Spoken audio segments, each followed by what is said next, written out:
Sydney Recovery College. How are you? We wanted to talk about resilience in isolation because we recognised that not only we experiencing some challenges and some points of frustration, but the rest of the community is, and that includes you. So we thought we'd talk about resilience and how we do that in a space of isolation. One of the things I did is I did a bit of research, and I thought I'd talk to you briefly about some of that research. Dr. Kimberly Norris is a clinical psychologist, and she studies the science of psychology and lectures at the University of Tasmania. She spoke with Hack on Triple J, and she described the stages we're experiencing through COVID, both as us as individuals, as communities, nations, and globally. Dr. Norris describes the stages some of us are currently at, or will be soon, as a psychology of warfare, involving increased loneliness, time moving at a snail's pace, tiredness, and lack of motivation. She described it as the blank stare phase, and I think that probably makes sense to some of us. We've had that experience. We've had those days where we feel like we want to stare off into space and have a break. Psychologists have actually named this phenomena, as it is so common to confinement, such as in scientific research trips to Antarctica or international space. They call this phenomenon the third quarter phenomenon. So some of the things that you might experience in this third quarter phenomenon, or isolation as we call it, ISO, some of the things you might experience is emotional outbursts. You'll have experiences of emotions that you don't normally have. You react to things in ways you wouldn't normally react, and you don't understand why. You might be experiencing increased loneliness. You might be experiencing increased interpersonal tensions, and it may not be that you're fighting with someone. It may just be that you're feeling something.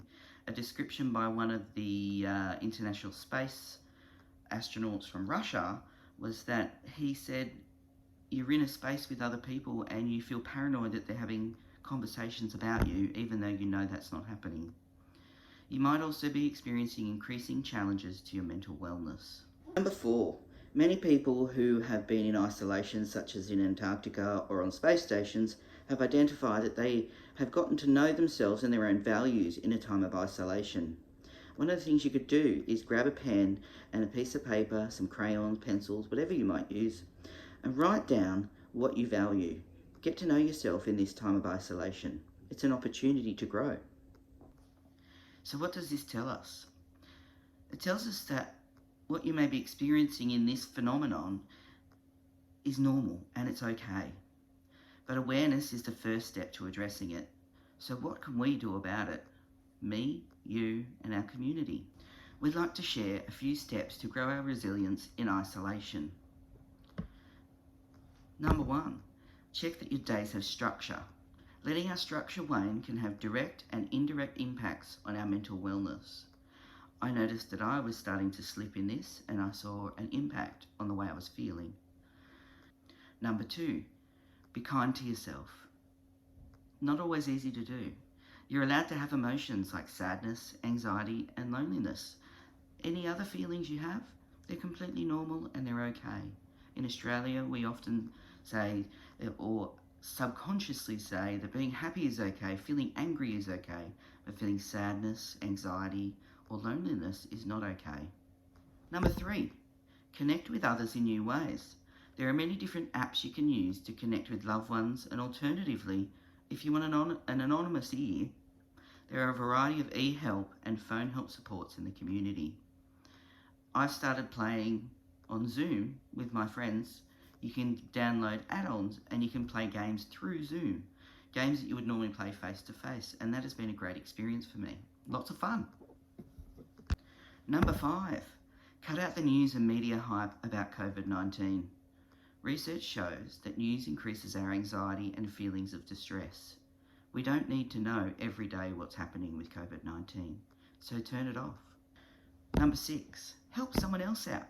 Send a card in the mail, write to someone, offer to voluntarily assist people.